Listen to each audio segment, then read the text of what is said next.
जय हिंद, जोहार झारखंड। मैं शमशाद आलम। आज एक ऐसे मुद्दे पे बात करने वाले हैं। वो मुद्दा कोई आम मुद्दा है नहीं, ये मुद्दा काफी महत्वपूर्ण मुद्दा है।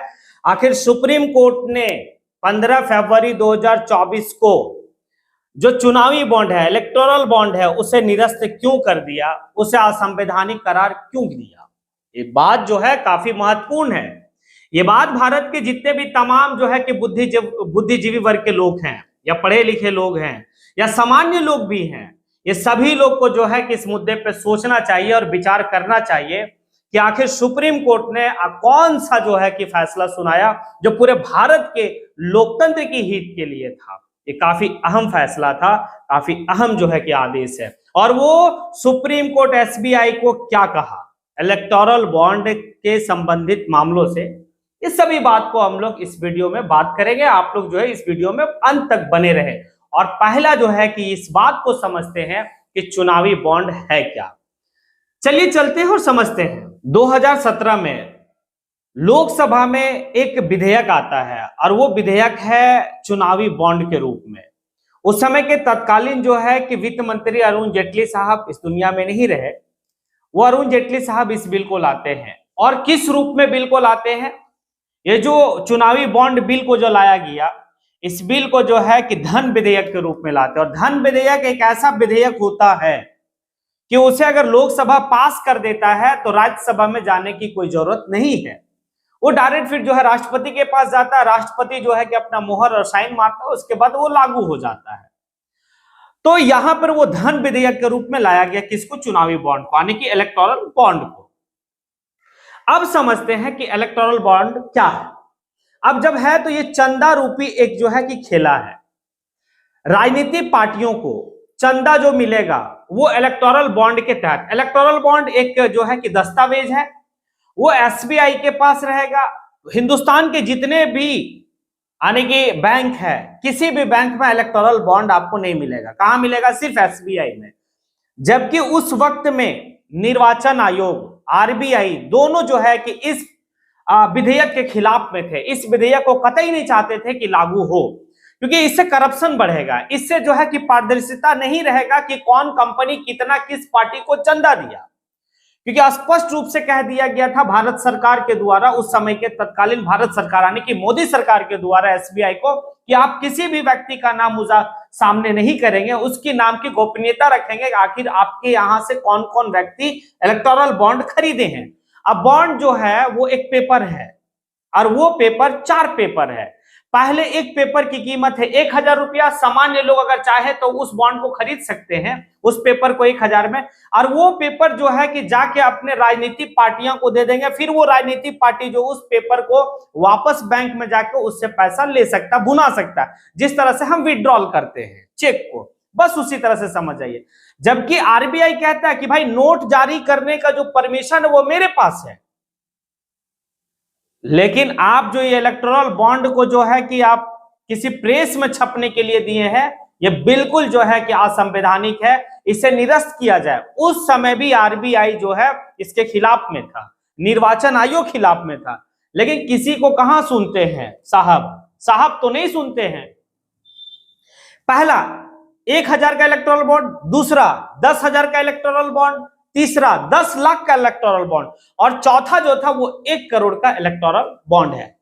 मतलब आप समझ तो रहे हैं कि भाई आप जाइए एसबीआई में, और सिर्फ एसबीआई में मिलेगा। एसबीआई में जाइए भैया, आप पैसा दीजिए, वहां से एक आप बॉन्ड खरीद लीजिए। कितना का खरीदना आपको? 1000 वाला, 10,000 वाला, 10 लाख वाला, या फिर 1 करोड़ वाला। तो मैं आप लोग को एक बात बताना चाहता हूं, एसबीआई ने जो इस बात को कहा कि भाई कि 90% इलेक्टोरल बॉन्ड जो बिका है वो 1 करोड़ वाला बिका है। अब एक बात यहां पर स्पष्ट है कि भारत में इतना तो धन्ना सेठ है नहीं कि आम नागरिक जाके 1 करोड़ रुपया का इलेक्टोरल बॉन्ड खरीद कर किसी राजनीतिक पार्टी को दे सकता है। यहां पर स्पष्ट है कि कोई ना कोई बड़े से बड़े उद्योगपति जो है कि वो खरीद के और उस पार्टी को जाके जो है कि वो इलेक्टोरल बॉन्ड दिए होंगे, जिस पार्टी की सरकार केंद्र में होगी या फिर उस राज्य में होगी, क्योंकि उनको मुनाफा चाहिए। वो इस लोभ लालच से जो है कि पार्टी को फंडिंग किया है, इलेक्टोरल बॉन्ड को खरीदा है, भाई हमें मुनाफा हो हमारी धंधा में, हमारी बिजनेस में, हमारे उद्योग में, हमारे व्यवसाय में। लेकिन केंद्र की सरकार पता है इस बात को क्या कह दिया, एसबीआई को, आप किसी भी व्यक्ति का नाम नहीं बताएंगे अगर आपसे कोई पूछेगा। यही तो है कि आपने अनुच्छेद 14 का जो है कि आपने हनन किया लोगों का। आप जब एक छोटा सा जो है कि हम लोग पैसा जमा करेंगे बैंक में तो सारा चीज जो है कि डिटेल आप खोजते हैं, लेकिन उस व्यक्ति का डिटेल तो आप नहीं ले रहे। जो व्यक्ति, कहने का मतलब है कि इतना बड़ा बड़ा आपका चंदा दे रहा है, इसी को लेकर सुप्रीम कोर्ट ने 15 फरवरी 2024 को इस इलेक्टोरल बॉन्ड का जो कानून था, इस कानून को निरस्त कर दिया, इसे असंवैधानिक घोषित किया। मोदी सरकार के लिए एक बहुत बड़ा झटका, क्योंकि अगर चंदा की बात करें तो 2017 से लेकर 2022 के दरमियान में अगर एक किसी पार्टी को चंदा मिला है सबसे ज्यादा तो वो है आपका बीजेपी। लगभग जो है कि 6000 करोड़ रुपया जो है कि चंदा मिला बीजेपी को। उसके इर्द गिर्द में कोई नहीं है, ना कांग्रेस है ना टीएमसी है। मतलब कांग्रेस को देखा जाए तो 1000 करोड़ चंदा मिला, टीएमसी को देखा जाए तो 800-900 आने की चंदा मिला। ये तीनों का हम सीरियल वाइज बताइए आखिर जो है कि इतनी बड़ी बड़ी इमारत जो बना रही है बीजेपी अपने पार्टी का इमारत, वो कहां से बन रहा है? ये तो सोचने का विषय बनता है। अब जब सुप्रीम कोर्ट में ये भी था कि इस कानून के तहत, इस कानून के खिलाफ में आप जा भी नहीं सकते थे, सूचना के आधार पर आप उससे रिपोर्ट नहीं मांग सकते थे कि कौन कौन व्यक्ति जो है कि खरीदा है, नहीं मांग सकते थे आप, आपका छीन लिया गया था सूचना का अधिकार। दूसरी बात है कि अब जब है कि निरस्त कर दिया गया तो सुप्रीम कोर्ट का जो आदेश आता है एसबीआई के लिए, वो ये आदेश आता है कि एसबीआई इलेक्टोरल बॉन्ड से चंदा पाने वाले राजनीतिक पार्टियों का डिटेल तैयार करे और इसमें हर किस्म का विवरण हो। गुड। फिर कहता है एसबीआई इसे 6 मार्च 2024 तक केंद्रीय चुनाव आयोग को सौंप दे, यानी कि ये जितना भी है रिपोर्ट, कौन खरीदा, कौन व्यक्ति है, कौन धन्ना सेठ है, कहां से कितना आया, विदेश से कितना चंदा है, मतलब कौन कौन खरीदा, वो सभी चीज जो है ना वो 6 मार्च 2024 को एसबीआई जो है वो निर्वाचन आयोग को सौंप देगा। फिर कहता है सुप्रीम कोर्ट कि निर्वाचन आयोग यानी कि केंद्रीय निर्वाचन आयोग इस सारी डिटेल को 13 मार्च 2024 को अपने वेबसाइट पे जो है कि अपलोड कर दीजिए। जनता अब जो है कि इसको देख सकती है कि आखिर कौन कौन लोग जो है कि पैसा दिए हैं, किस पार्टी को कितना पैसा दिए हैं। उस वक्त में देखिए इस जो इलेक्टोरल बॉन्ड को जो आज निरस्त किया, इसका जो मेन हीरो कहा जाए तो मिस्टर कपिल सिब्बल है, प्रशांत भूषण है और दो जो है कि वकील हैं जो इसके काफी लंबा लड़ाई लड़े और लड़ने के बाद आज जो है 15 फरवरी 2024 का दिन जो है कि भारत की लोकतंत्र को बचाने का एक वक्त, एक आदेश है।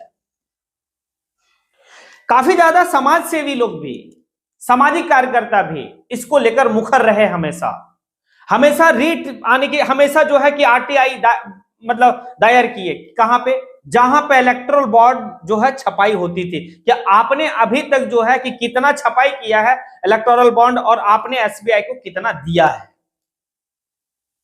लेकिन कोई सूचना नहीं मिल रहा था।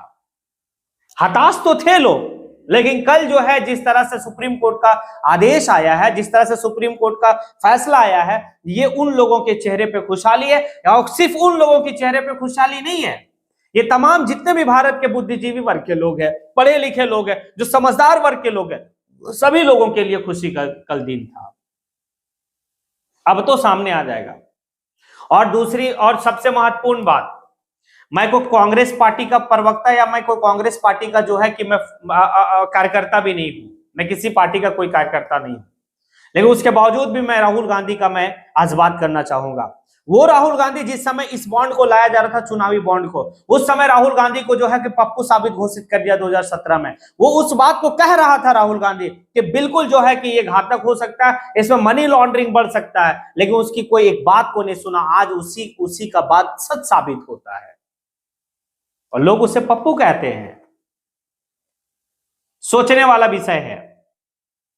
और अगर इसी तरह से अंधभक्ति में डूबे रहोगे तो आने वाले वक्त में जो है ना, ये तो अभी कुछ लोग सुप्रीम कोर्ट तक जा रहे हैं, कुछ फैसलों को निरस्त भी कर रहे हैं। अगर ये लोग दुनिया से चले गए और तुम्हारी अंधभक्ति रही तो ये देश फिर से गुलाम होगा, फिर से गुलाम होगा। चंद पैसा और चंद उद्योगपतियों के हाथ में ये देश चला जाएगा। आपको लगता है कि अगर आप मेरी बात से सहमत हैं तो फिर आप कमेंट करें और कमेंट करके बताएं क्या इलेक्टोरल बॉन्ड जो है, जो निरस्त किया गया, क्या ये सही फैसला था सुप्रीम कोर्ट का। और एक बात मैं और बताना चाहता हूं, आने वाले वक्त में ये जो ईवीएम का भी खेला जो है, ईवीएम के लिए जो भी वहां पे याचिका दायर किया गया है सुप्रीम कोर्ट में, उसके खिलाफ में भी फैसला आएगा।